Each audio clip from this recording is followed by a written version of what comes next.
अल्लाह वाफा सभी बहाई मित्रों को और सभी बहाई समुदाय के सदस्यों को, हम सब जो एक परिवार हैं, हम सब जानते हैं कि ये 2021 एक विशेष वर्ष है जहां अब्दुल बहा के स्वर्गारोहण को 100 वर्ष पूरे हो जाएंगे। व साथ ही अब्दुल बहा की इच्छा पत्र व वसीयतनामे को जो पहली बार 1921 में जब अब्दुल बहा का स्वर्गारोहण हुआ, जनवरी 1922 में पहली बार अब्दुल बहा की इच्छा पत्र वसीयतनामे को पढ़ा गया, वह उसके भी 100 वर्ष पूरे हो जाएंगे। ये विशेष वर्ष जहां विश्वविनायक मंदिर ने हमें ये 1 वर्षीय योजना दी है, उस 9 वर्षीय योजना के आने से पूर्व बहुत विशेष वर्ष जो ये है, इस विशेष वर्ष में तहे दिल से अब्दुल बहा को श्रद्धांजलि देना व अपनी कृतज्ञता, अपना आदर सम्मान प्रकट करने के प्रारूप में एक बहुत ही विनम्र प्रयास है ये कि जो भी अब्दुल बहा से संबंधित टॉक्स हैं उनको हिंदी में अनुवाद कर आप सबके समक्ष रखा जा रहा है। वह शुरुआती ये जो टॉक्स है वो मिस्टर टॉम प्राइस के टॉक है। उन्होंने जो अब्दुल बहा से संबंधित संभाषण दिए उनके हिंदी अनुवाद है। धन्यवाद। अब्दुल बहा के उदाहरण का अनुसरण। फ्रॉम टॉम प्राइस, हिंदी अनुवाद।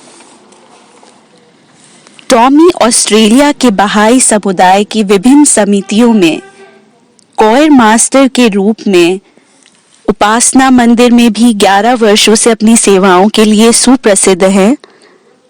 संगीत निर्माता के रूप में उनकी सफलता व उनकी सीडीओ में प्राचीनतम सौंदर्य के गीत भी शामिल हैं। वह मेरे विचार से हम सभी के पास उसकी एक प्रति भी है। 1992 विश्व कांग्रेस में, वर्ल्ड कांग्रेस में वे संगीत लेखक व बहाई कोयर के संवाहक कंडक्टर के रूप में उन्होंने सेवाएं दी। तो धन्यवाद टॉमी कि आज की शाम हम सबके साथ रहने के लिए आपने समय निकाला। बहुत बहुत धन्यवाद बरबरा। क्या आप सब मुझे सुन सकते हैं? ये मेरे लिए बहुत उत्साहजनक रहा है। 24 साल गुजर चुके हैं जब से कि 2 चीजें घटित हुई हैं। 24 वर्ष जब से मैंने ऑस्ट्रेलिया छोड़ा, वह यूएस गया, वह 24 वर्ष जब से कि किसी भी बहाई बैठक में मुझे किसी ने टॉमी कहा है। तो मैं बहुत प्रसन्न हूं कि आज रात यहाँ इतिहास बनाया जा रहा है। वह हम बारबरा से बाद में इस बारे में निपटेंगे। वह कारण कि मैं यहाँ हूँ, वह मुझे आमंत्रित किया गया था क्योंकि न्यू फाइनलैंड बहाई स्कूल में संभाषण देके मैं बस वहीं से लौट ही रहा हूँ। न्यूजीलैंड के 2 ग्रीष्मकालीन शिविर से लौटा हूँ। वह ये बहुत उत्साहजनक रहे। मेरे विचार से उनके समर स्कूल में करीब 600 अनुयायी उपस्थित थे। उत्तरी आयरलैंड में, नॉर्थ आयरलैंड स्कूल में, वह 100 साउथ आयरलैंड स्कूल में, दक्षिण आयरलैंड स्कूल में। वह मेरे पास सच में न्यूजीलैंड में बिताने के लिए कभी इतना समय नहीं था जैसे कि इस समय मैंने वहां पर समय बिताया। मैं हमेशा सोचता था कि न्यू आयरलैंड के निवासी भी बिल्कुल ऑस्ट्रेलियन लोगों की तरह ही हैं, सिवाय इसके कि वो रग्बी बेहतर खेलते हैं। मेरे विचार से बस यही एक अंतर है। ये वो है जो उन्होंने मुझसे कहा है, वह मैं क्षमा चाहता हूँ, मैं क्षमा प्रार्थी हूँ। लेकिन मुझे मालूम चला है कि न्यूजीलैंड के मित्र बहुत उत्साहित हैं। उनके शिक्षण के तरीकों में, प्रभु धर्म में उनके दृढ़ीकरण के तरीकों में वह काफी आनंद रहा वो बहुत मेरे लिए उत्साहजनक था कि कई चेहरों को मैं फिर देख पाया।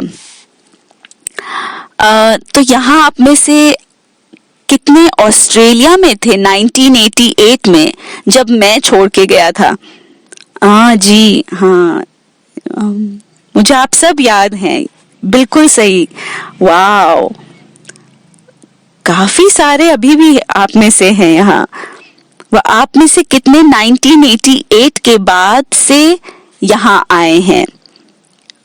तो मैं आप सबसे पहले नहीं मिला हूँ। ओ, बहुत अच्छा है। मैं आशा करता हूँ कि मैं आप सबसे परिचित हो सकूं। वह मैं मानता हूँ कि आज रात के मेरे संभाषण का जो शीर्षक है वो है अब्दुल बहा के पद चिन्हों का अनुसरण। क्या ये सही है? यही है जो उन्होंने मुझसे कहा कि वो चाहते कि मैं इस पर बोलूं। वह ये सचमुच उत्साहजनक है क्योंकि हमने इस विषय पर समस्त बहाई विश्व में समस्त पिछले वर्ष भी व अब भी इस पर ही बात कर रहे हैं, क्योंकि अब्दुल बहा ने 1911, 1912 व 1913 में यात्राएं की। तो हम जो ये कहलाते हैं वो शतवार्षिकी अवधि में है। अब्दुल बहा की यात्राओं के ठीक अभी मेरे विचार से वो, अगर हम देखें तो वो लंदन 100 साल पहले लंदन या इंग्लैंड में कहीं थे। यदि आप कैलेंडर में देखेंगे तो वो अभी इंग्लैंड में हैं। वो मेरे विचार से वे फ्रांस जाएंगे बहुत ही जल्द। अब्दुल बहा, मैं करीब 100 वर्ष पुरानी बात कर रहा हूँ। वह फिर स्टटगर्ट व वियना में, वह बुडापेस्ट, वह इस तरह वो आगे अपनी यात्राएं कर रहे थे। वह इस वर्ष हमारा कॉयर जो है यात्रा करेगा उन सभी यूरोप के शहरों में जहां अब्दुल बहा गए थे। वो ये मनाए जा रहे अवसर व स्मरणोत्सव अब्दुल बहा की यात्राओं के अभी कुछ थोड़े लंबे समय के लिए जारी हैं, लेकिन विश्व न्याय मंदिर ने ये कहा है कि ये अवधि स्मरणोत्सव से अधिक का समय है, केवल स्मरणोत्सव नहीं है। हमें केवल स्मरण नहीं करना है अब्दुल बहा की यात्राओं का, पर बल्कि हमें ये देखना है कि अब्दुल बहा ने क्या किया, वह कैसे किया उन्होंने ये सब, ताकि हम ये देख सके कि हम क्या सीख सकते हैं आज करने के लिए। वह मैं बहुत ही रोचक संदेश की ओर उन्मुख होना चाहता हूँ जिसे विश्व न्याय मंदिर ने इस रिजवान पर भेजा था। आप में से कितने अचंभित रह गए इस रिजवान संदेश को कुछ महीने पूर्व पढ़कर, जब उन्होंने 7 उपासना मंदिरों की घोषणा करी। आप में से कितने उत्साहित थे? क्या ये उत्साहजनक नहीं था? वह ये सोचना कि 7 उपासना मंदिर के निर्माण की घोषणा है। 7 गुना 9 क्या होता है जी? 63। तो क्या आप जानते हैं सभी राष्ट्रीय सभाएं, सभी राष्ट्रीय आध्यात्मिक सभाएं, इन 7 राष्ट्रों में उन्हें संदेश को पढ़ने से पूर्व ये पता भी नहीं था कि ये होने वाला है। वे बस संदेश ही पढ़ रहे थे। वह विश्व न्याय मंदिर घोषित करते हैं ये बहाई विश्व को, तो 63 लोग अपनी कुर्सियों से गिर जाते हैं। बस इसी रिजवान में वह विश्व न्याय मंदिर एक संदेश के 2 गद्यांशों में 8वां व 9वां गद्यांश जो रिजवान का संदेश है, इसमें इनकी संख्या को दुगना कर देते हैं। उपासना मंदिरों की संख्याओं को जो पूरे विश्व में होंगी वो दुगनी कर देते हैं। अभी 7 उपासना मंदिर खड़े हैं और 7 और निर्मित होंगे। वह एक का निर्माण कार्य जारी है, तो दोगुने से ज्यादा हो गया। वह मैं आपसे ये जानना चाहता था कि ऐसा क्यों है कि विश्व न्याय मंदिर इतनी विशाल आगे की ओर छलांग लगा रहे हैं। ये इतना विशाल विकासवादी कदम जो विश्व के सबसे महत्वपूर्ण संस्था द्वारा अब्दुल बहा के अनुसार मशरुकुल अस्कार जो सबसे महत्वपूर्ण संस्था है, अब्दुल बहा कहते हैं बहुत ही अत्यावश्यक संस्था है विश्व में, वह अचानक ही विश्व न्याय मंदिर इन दुगने से अधिक कैसे कर रहे हैं इनकी संख्याओं को। वह ये इतना रोचक था वो तरीका जिससे विश्व न्याय मंदिर ने इसका उल्लेख किया, क्योंकि इस पत्र का वे आरंभ करते हैं ये कहते हुए कि 50 वर्ष पूर्व व रिजवान तक, तो वे ठीक रिजवान पर ही लिख रहे हैं, ठीक 100 वर्ष रिजवान पर, 100 वर्ष पूर्व, 100 वर्ष पूर्व से लेकर रिजवान तक। तो 100 वर्ष पूर्व अब्दुल बहा गए थे व उन्होंने इस धरती को शिकागो के उत्तरी उपनगर में धरती को खोदा व उन्होंने एक शिला डाल दी भूमि पर। हमें ये पता है कि अब्दुल बहा ने एक शिला उठाकर डाल दी जमीन पर व उन्होंने कहा उपासना मंदिर तैयार हो गया। वह मेरे विचार से वास्तुकार ने कहा होगा कि आप उसे कैसे मुझे इस तरह उल्लू बना सकते हैं, लेकिन उन्होंने कुछ ऐसा किया जो बहुत ही महत्वपूर्ण था। 1912 के रिजवान में वह विश्व न्याय मंदिर रिजवान पर संदेश देते हैं, वह घोषणा करते हैं 7 नए उपासना मंदिरों के निर्माण के बारे में। वह इतना सुंदर ढंग से निर्मित पत्र था क्योंकि इसका आरंभ अब्दुल बहा से होता है कि उस समय उपासना गृह का आरंभ तब हुआ था। वह कितने गद्यांश है इसमें, 7 हैं। वह फिर वे अन्य उपासना मंदिरों के निर्माण की घोषणा करते हैं।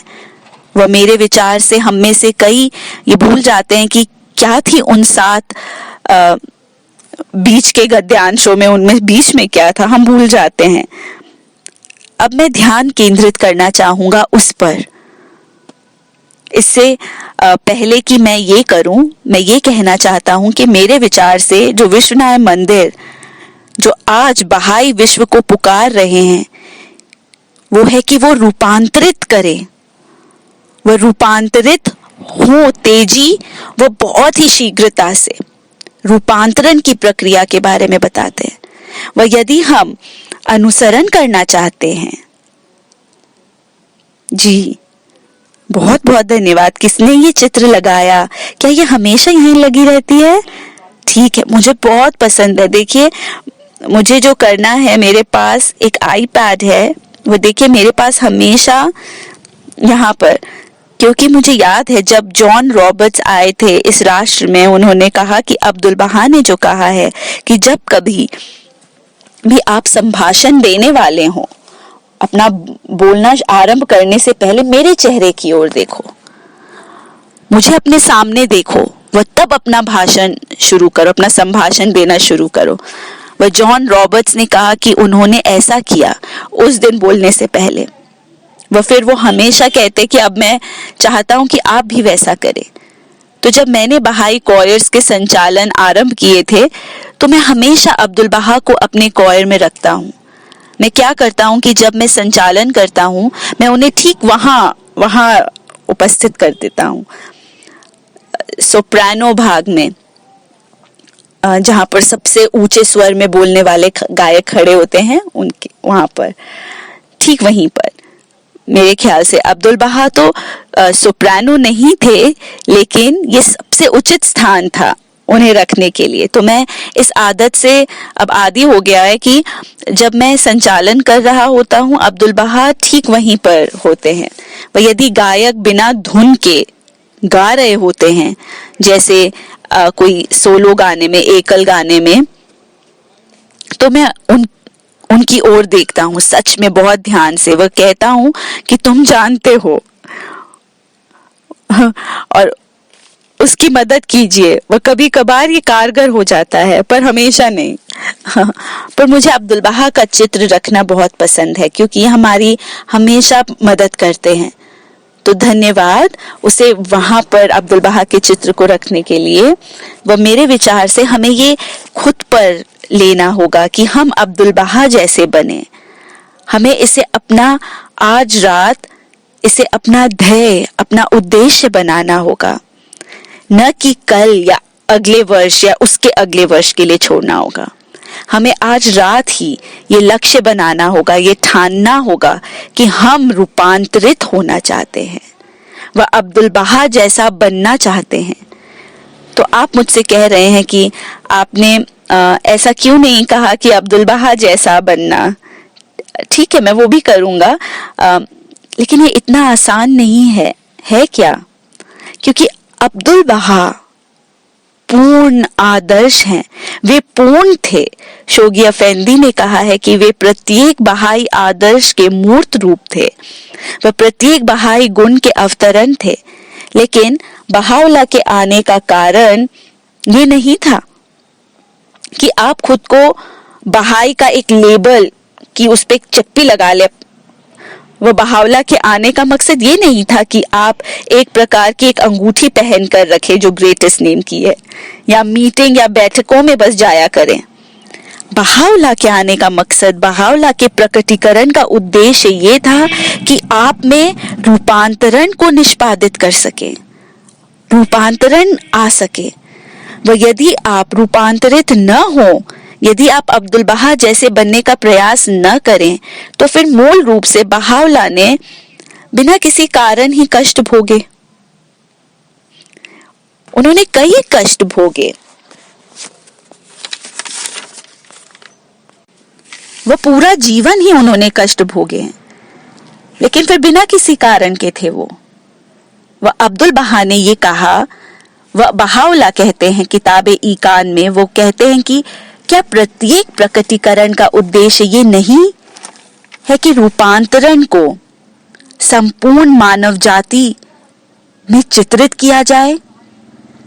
ऐसा रूपांतरण जो खुद को बाह्य व आंतरिक दोनों रूपों में प्रकट करे, जो हमारे आंतरिक जीवन व बाहरी स्थिति दोनों को ही प्रभावित करे, ऐसा रूपांतरण। क्योंकि यदि मानव जाति का चरित्र न बदले तो ईश्वर के वैश्विक अवतरण की निरर्थकता जाहिर हो जाएगी, उनका आना निरर्थक हो जाएगा। वो कह रहे हैं कि यदि आपका चरित्र न बदले तो बहाउल्लाह का संपूर्ण प्रकटीकरण निरर्थक माना जाएगा। बहाउल्लाह द्वारा वो कहते हैं, मेरा संदेश निरर्थक है यदि तुम रूपांतरित न हो। अब विश्वनाय मंदिर किसी एक रिजवान संदेश में, शायद 1989 के संदेश में, वे कई सारी चीजें बताते हैं जो काफी नहीं, ऐसी कई चीजें हैं जो काफी नहीं है। क्या आपके विचार से प्रभु धर्म का प्रचार प्रसार एक अच्छी चीज है जो हमें करना चाहिए? आप में से कितने ये सोचते हैं कि प्रभु धर्म का प्रचार प्रसार करना, प्रोपोगेशन करना अच्छा है? चलिए हाथ उठाइए, ये अच्छा है प्रचार प्रसार करना? आप में से कितने ये सोचते हैं कि ये अच्छा काम है कि नामांकन, प्रभु धर्म में नामांकन को बढ़ाया जाए? आपके विचार से क्या ये अच्छा काम है? ठीक है, ये है जो विश्वनाय मंदिर कहते हैं इन चीजों के बारे में। ये काफी नहीं है, ये लिखा है विश्वनाय मंदिर ने, ये काफी नहीं है प्रभु धर्म का प्रचार प्रसार करना। जितना अत्यावश्यक ये है कि ये काफी नहीं है कि ये विस्तृत हो नामांकन प्रभु धर्म में, जितना कि ये अत्यावश्यक है कि आत्माओं को रूपांतरित किया जाए, जिसके द्वारा समुदाय दृढ़ीकृत होंगे, वह जीवन के नए आदर्श इसके द्वारा फिर प्राप्त होंगे। तो रूपांतरण महत्वपूर्ण उद्देश्य है बहाउल्लाह के धर्म का, पर यह व्यक्ति की इच्छा व उसके प्रयास पर निर्भर है कि वो इसे प्राप्त करे। संविदा की आज्ञाकारिता के रूप में कि मैं संविदा के प्रति आज्ञाकारी हूं व इसलिए मैं इस रूपांतरित होऊंगा। तो मूलतः विश्वनाय मंदिर ने कहा कि ये वास्तव में कोई महत्व का नहीं है कि हम कितना शिक्षण करते हैं, हम कितना इसे प्रचार प्रसार करते हैं प्रभु धर्म का, इससे भी फर्क नहीं पड़ता।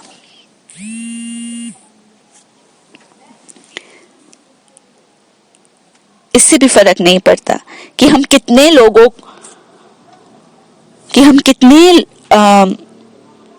को प्रभु धर्म में लेकर आते हैं।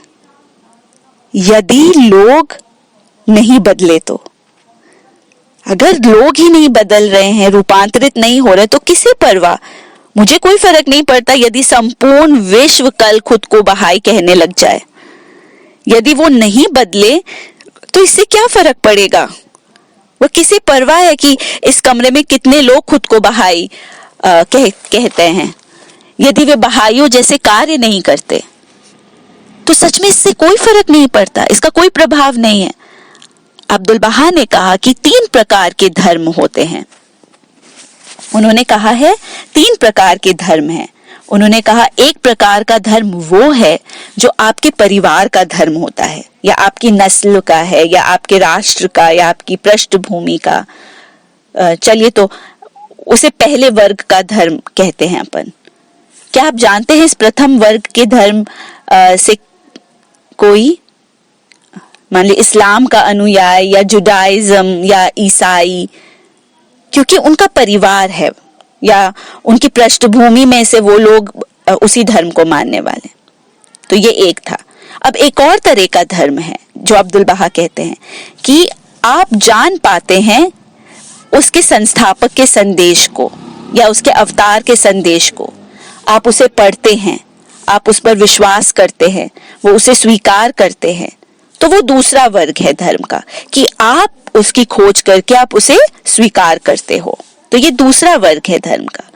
वह तीसरा प्रकार का धर्म, आप जानिए कि वो कहते हैं, अब्दुल बहा कहते हैं कि ये वो दूसरे वर्ग का धर्म जो है वो ठीक है कि आप खोज करते हो, अवतार को पहचानते हो, उसे स्वीकार करते हो, पर अब्दुल बहा कहते हैं उससे भी बेहतर है कुछ और। वो तीसरे प्रकार का है।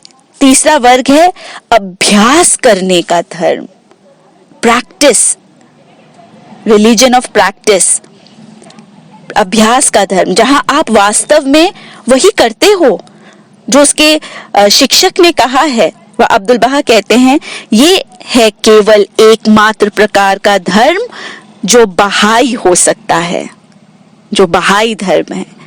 हमें तीसरे वर्ग का धर्म का अनुयायी होना है। ये एक तूफान के समान है। आपके यहाँ नहीं है तूफान, तो आपके यहाँ चक्रवात कहते हैं इसको, राइट, लेकिन आपके पास इसके वर्ग हैं। आप बस ऐसे ही नहीं कहते हो कि चक्रवात आ रहा है, आप विशेष वर्ग के उसको कहते हो कि ये है चक्रवात, ठीक है। तो अब्दुल बहा कहते हैं यदि तुम्हें बहाई होना है तो तुम्हें तीसरे वर्ग में होना होगा, जो कार्य में बहाई है, जो कार्य में बहाई है,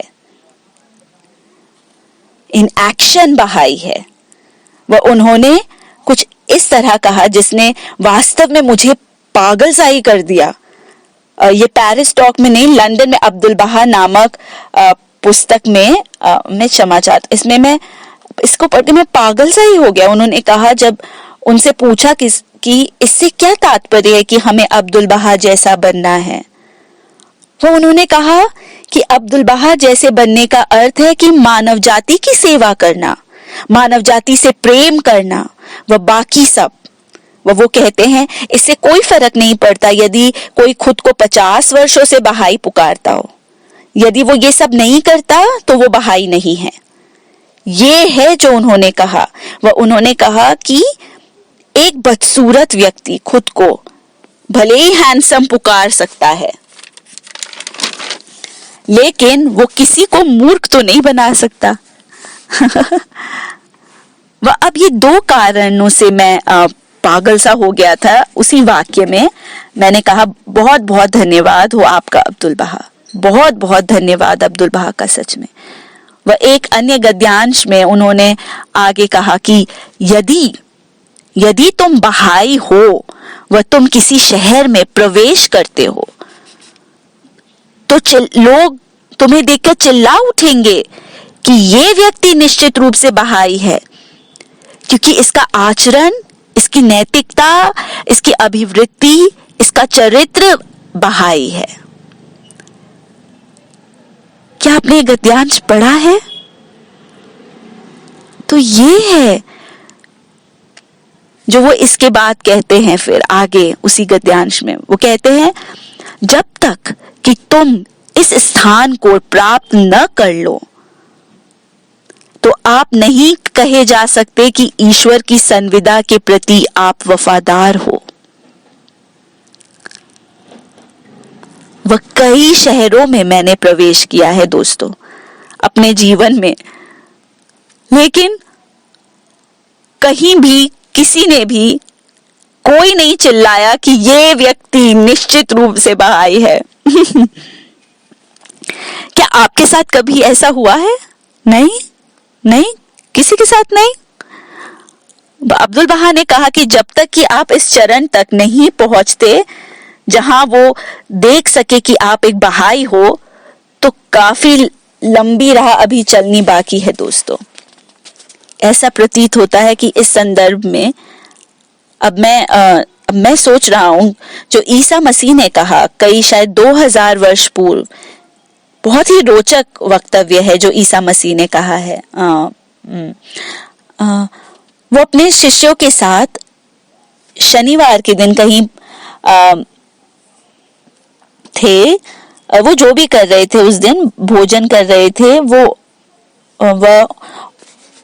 उनमें से कुछ उनके पास वहां पर जो थे वो आए, वो उन्होंने कहा कि अब आपका विश्राम करने का या सब्बात का समय आपने क्यों नहीं रखा है? वह ईसा मसीह ने उससे कहा कि ये वो है, ये वो है, वो कोई नया कपड़ा पुराने कपड़ों पर नहीं डाल सकता क्योंकि ये उसे फाड़ देगा। वह कोई नई मदिरा को पुरानी वाइन स्किन में नहीं डालेगा क्योंकि वो फूट जाएगा। क्या आप जानते हैं कि ईसा मसीह ने ये कहा है? देखिए, ये ल्यूक 536:39 में ये है, और मैं आपके लिए पढ़ूंगा इसे। वह उन्होंने उनके लिए इस दृष्टांत को पढ़ा कि कोई व्यक्ति नए वस्त्र को अपने पुराने वस्त्र पर नहीं डालता, अन्यथा दोनों ही, नए व पुराने दोनों कपड़े फट जाएंगे। वह टुकड़ा जो नए से लिया गया था वह पुराने से सहमत नहीं होगा। वह कोई भी व्यक्ति नई मदिरा को पुरानी वाइन स्किन, जो कि वाइन स्किन उसे कहते जो पशु की चमड़ी के साथ एक लीवान जैसा, ग्लास जैसा बनाया जाता है जिसमें मदिरा बनती है, तो उसमें मैं नहीं डालेगा, अन्यथा नई मदिरा उस वाइन स्किन को फोड़ देगी, वो सारा ढुल जाएगा, वह बोतल खत्म हो जाएगी। लेकिन नई मदिरा को नई बोतल में ही भरना होगा, तब दोनों संरक्षित रहेंगे। अब मैंने ये देखा व पाया कि सभी जानते थे कि ईसा मसीह का क्या तात्पर्य था उन दिनों में, क्योंकि प्राचीन दिनों में जब आप कपड़ा बनाते थे, जब आप सर्वप्रथम कपड़े का निर्माण करते थे तो आप उसे धोते थे। वह धोते ही कपड़ा सिकुड़ जाता था, वह कुछ ज्यादा ही सिकुड़ जाता था। अब आज हमें ये पता नहीं है, क्योंकि कपड़ा बनता है, वह उत्पादित होता है,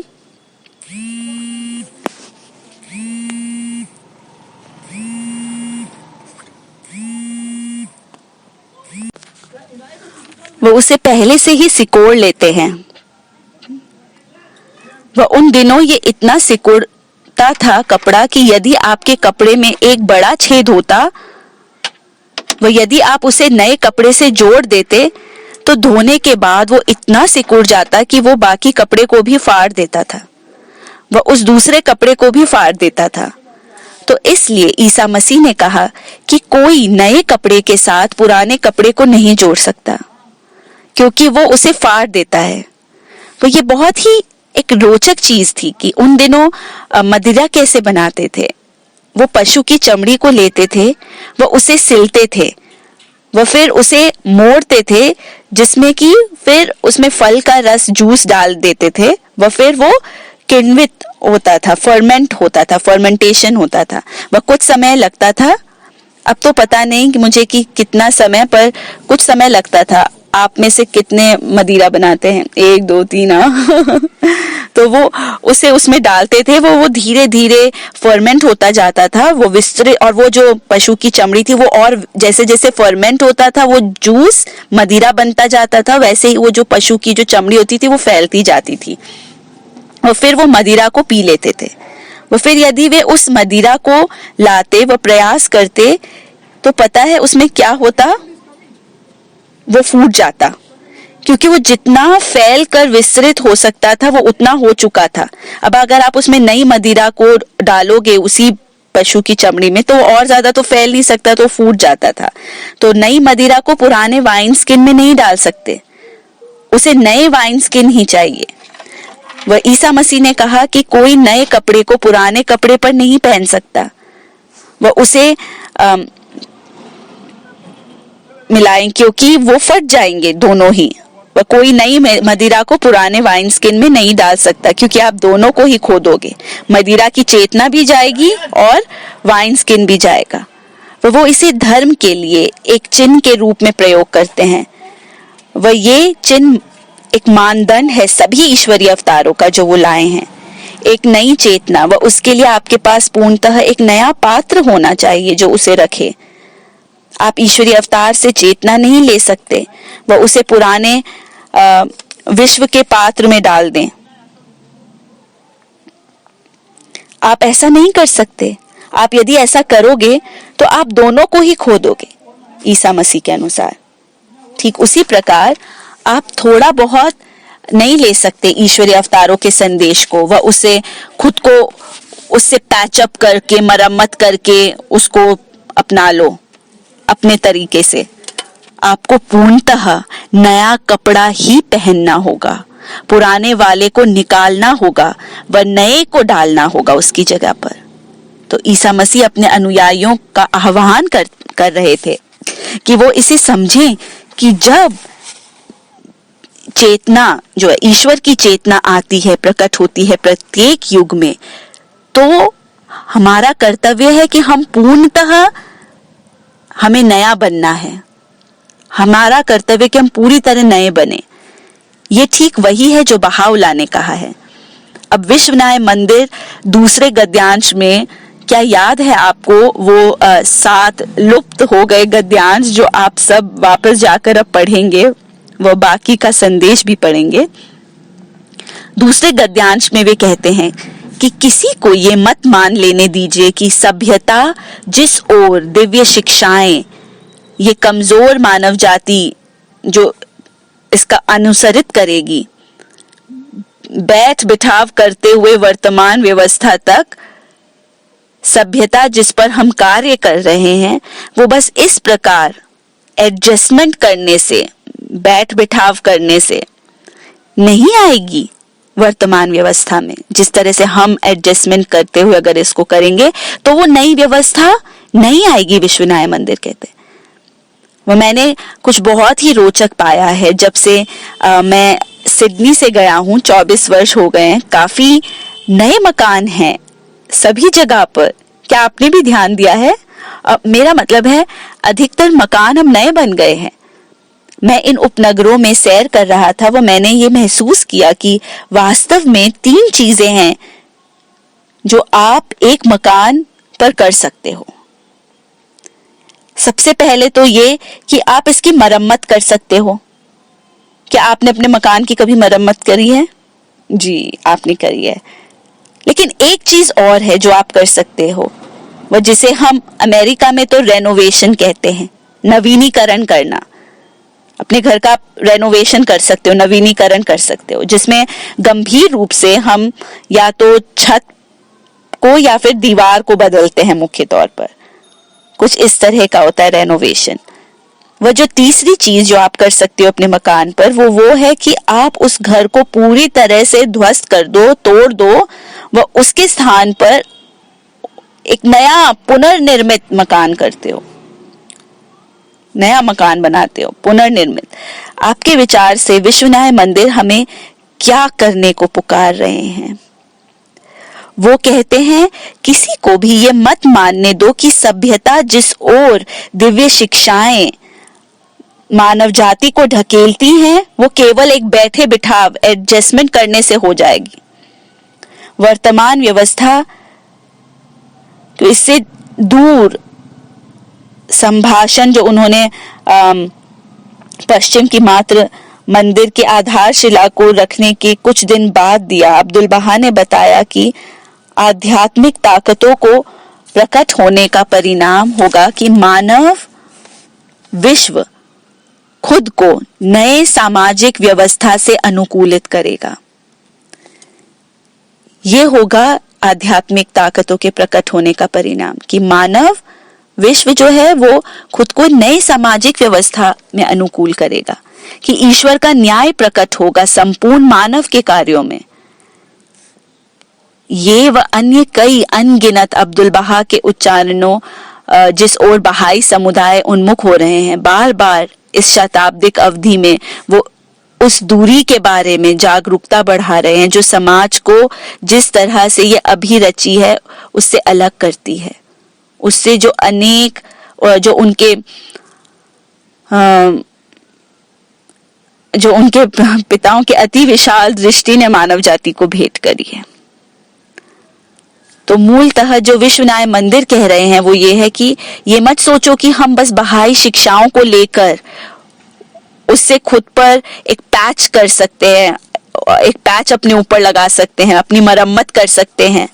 मत सोचो कि हम बहावला की चेतना ले सकते हैं व उसे पुराने आकार में भर सकते हैं।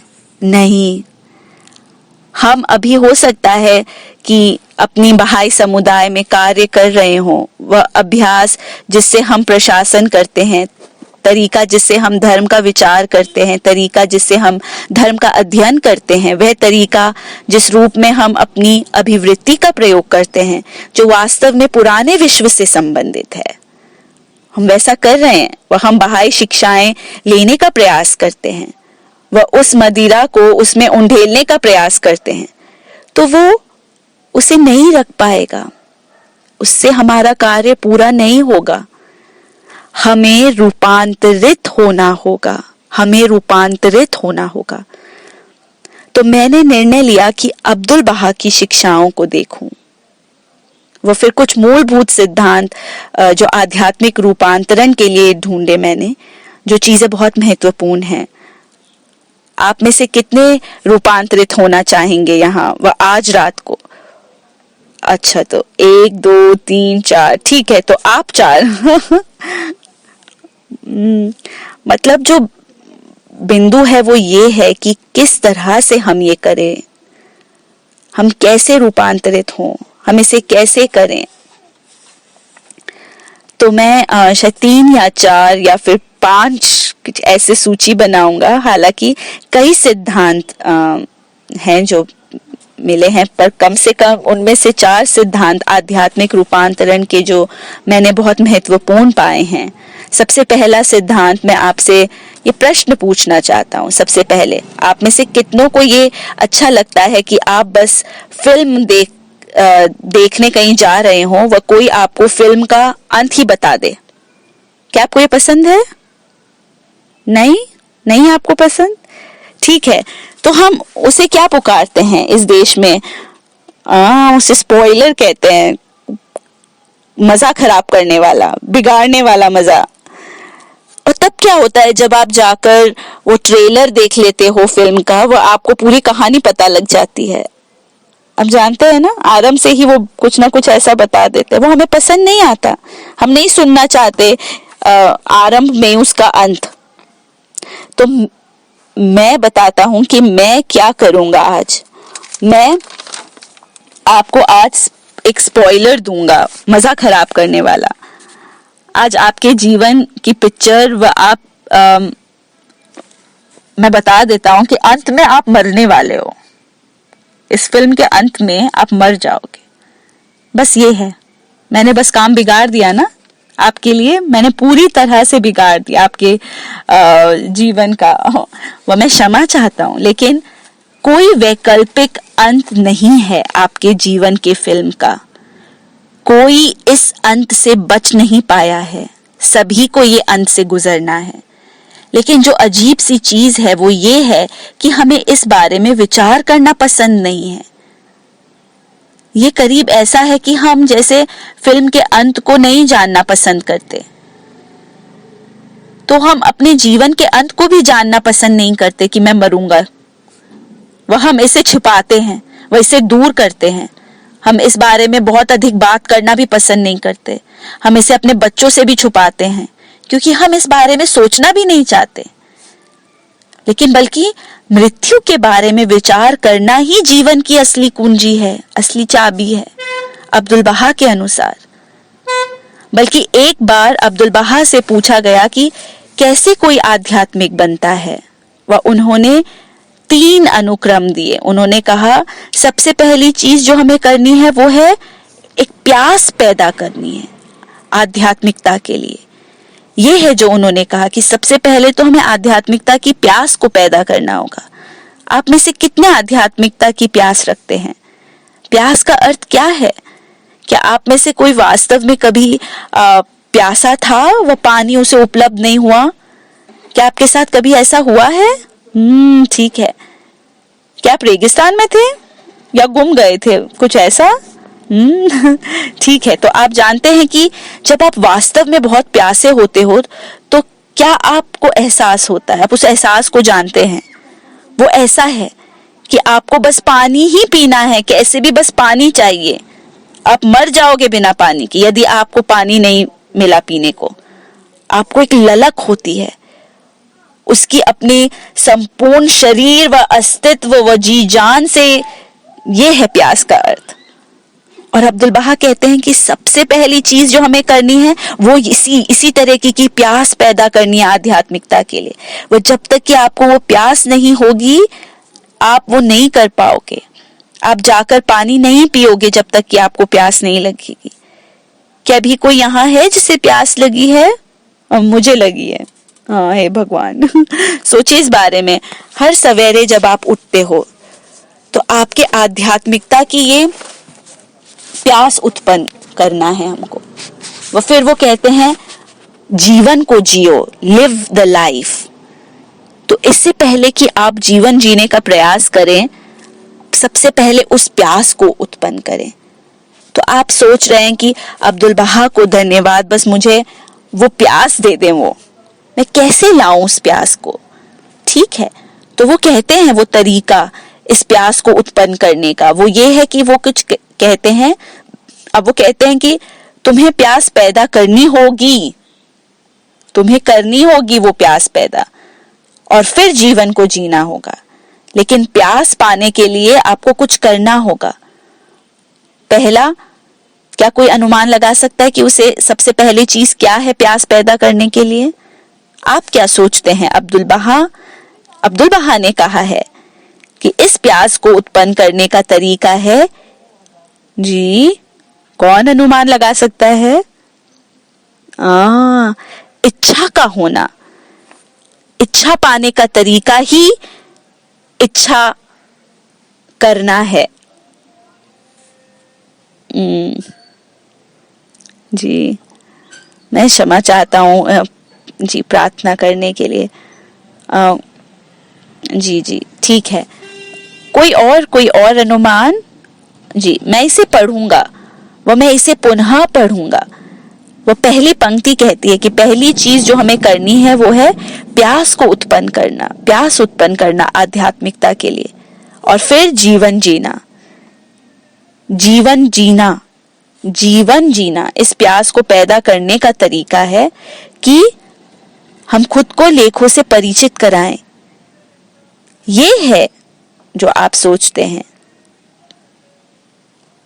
कोई विचार मैं बताता हूं आपको, मैं पढ़ता हूं।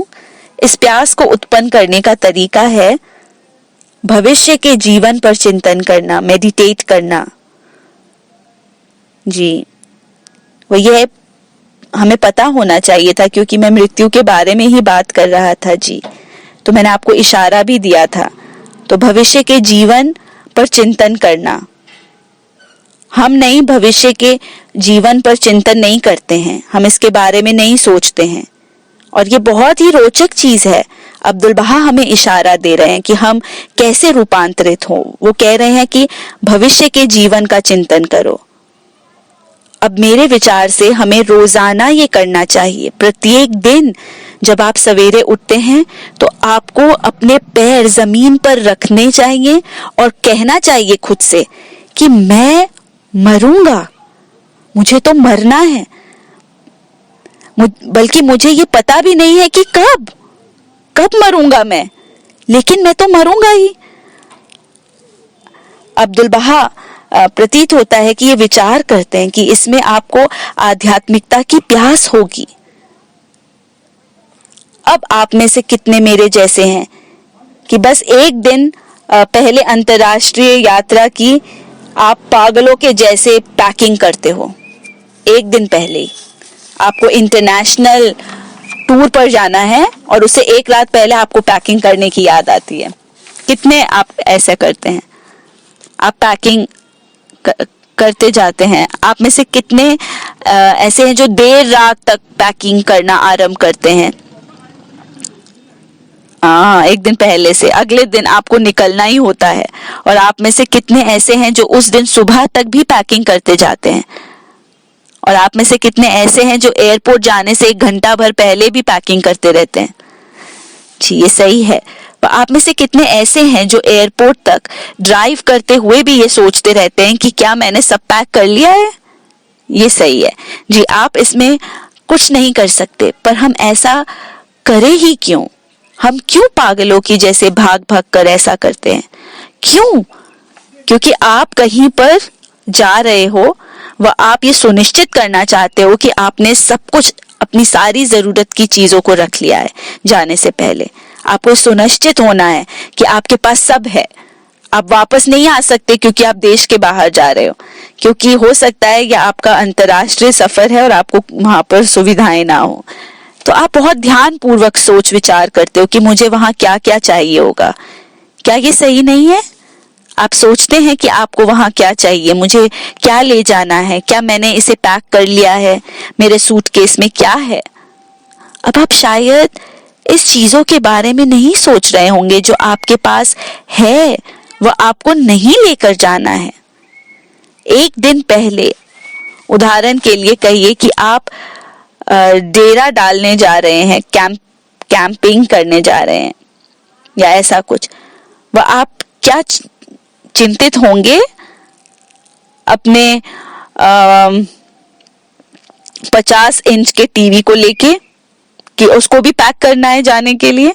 नहीं, क्योंकि वहां कोई बिजली नहीं होगी कैंप में, वो उसे वहां आप कैसे उपयोग किया जा सकता है? उसका उपयोग ही नहीं हो सकता। लेकिन आप शायद ये सोचोगे कि क्या मुझे टॉर्च की आवश्यकता होगी टेंट में व इस तरह। तो आप बहुत ध्यान पूर्वक सोचते हो कि मैं क्या करूं। अब कुछ चीजें हैं जिन्हें आप अपने साथ नहीं ले जा सकते अगले संसार में। ठीक अभी हम पैकिंग कर रहे हैं अगले संसार के लिए। वह मैं क्षमा चाहता हूं आपको ये कहने के लिए कि कब विमान जाने वाला है हमारा, कब टेक ऑफ करेगा हमारा विमान। मुझे कुछ नहीं पता कि ये कब टेक ऑफ करेगा, कल या कब। तो आपके सूटकेस में अभी क्या है? क्या सही सामान है? खैर, मुझे कुछ चीजें बताने दीजिए जिन्हें आप अपने साथ नहीं लेकर जा सकते, क्योंकि ऐसी कई चीजें हैं जिन्हें आप अपने साथ नहीं लेकर जा सकते हैं। आप अपने साथ अपना घर नहीं लेकर जा सकते अगले संसार में, आप अपने कपड़े नहीं लेकर जा सकते, आप अपने साथ अपना धन नहीं लेकर जा सकते, आप अपना पद नहीं लेकर जा सकते अपने साथ, आप अपने साथ उस ध्यान को नहीं लेकर जा सकते जो लोग आपको अभी देते हैं, आप अपना ऐशो आराम नहीं लेकर जा सकते, आप अपने साथ अपनी शारीरिक सुंदरता को नहीं लेकर जा सकते। बल्कि कई सारी चीजें जिन पर हम अभी इतना सारा अपना समय लगा कर रखे हुए हैं खुद के लिए, उसे तो हम अपने साथ लेकर जा ही नहीं सकते। वह अब मुझे एयरपोर्ट के सिक्योरिटी चेक में जाना बहुत पसंद है, क्योंकि वो मुझे प्रवेश नहीं देते हैं ऐसे ही। आप जानते हैं ना कि ये सिक्योरिटी चेक वास्तव में बहुत लाभदायक है, बहुत लाभदायक, क्योंकि आपको एयरपोर्ट पर सिक्योरिटी चेक होता है, आपको पसंद है, क्योंकि वो आपको रोक देते हैं, वह आपसे उन चीजों को वापस ले लेते हैं, वो शैम्पू वापस ले लेते हैं। मुझे आज तक ये समझ नहीं आता कि क्यों 747 को नीचे ले जाया गया शैम्पू की बोतल के कारण, पर जो भी वो आपसे ले लेते हैं। क्या ये एक तरीके से अजीब नहीं है? पर अब मुझे ये पसंद है, क्योंकि हर बार जब मैं जाता हूँ सिक्योरिटी चेक से, तो ये मुझे याद दिलाता है अगले दुनिया के बारे में। मुझे याद दिलाता है कि ऐसी चीजें हैं जिन्हें हम अपने साथ नहीं लेकर जा सकते। अगले संसार के सिक्योरिटी चेक हमें उसे नहीं लेकर जाने देगा। अब वो कौन सी चीजें हैं जिन्हें आप नहीं लेकर जा सकते हो आप अपने साथ? मानव आत्मा के अच्छे गुणों को लेकर जा सकते हो आप अपने साथ। प्रेम, करुणा, क्षमा, उदारता, दयालुता, शिष्टाचार, ये लेकर जा सकते हो। सोचिए इन चीजों को, पदार्थ समझिए, इनको आइटम समझिए जो आप सूटकेस में डालते हैं, जो आपके सूटकेस में जा सकती हैं। तो मैं आपसे यहाँ अभी ये पूछना चाहता हूँ कि आपके सूटकेस में अभी यहाँ क्या है? क्या है आपके सूटकेस में अभी? क्या है आपके पास? आप क्या इकट्ठा कर रहे थे अपने सूटकेस में अभी तक? क्योंकि ये संसार बहुत क्विक है, बहुत ही फुर्तीला है ये संसार। सच में कुछ नहीं, बस विशाल पैकिंग का एक सत्र है। पैक करते रहो, पैक करते रहो। ईश्वर बस आपको इस संसार में डाल देते हैं। वो कहते हैं कि अब पैकिंग शुरू करो, क्योंकि हमें जल्द ही यात्रा पर निकलना है। अब्दुल बहा लगातार यही विचार करते थे उस यात्रा के बारे में। ठीक उस यात्रा के बारे में विचार करते रहो, वो पैक करते रहो अपने सूटकेस को। मैं चाहता हूं कि आप कल्पना करें कि यदि आप एक चिकित्सक या किसी डॉक्टर के कार्यालय में जाते हैं, वह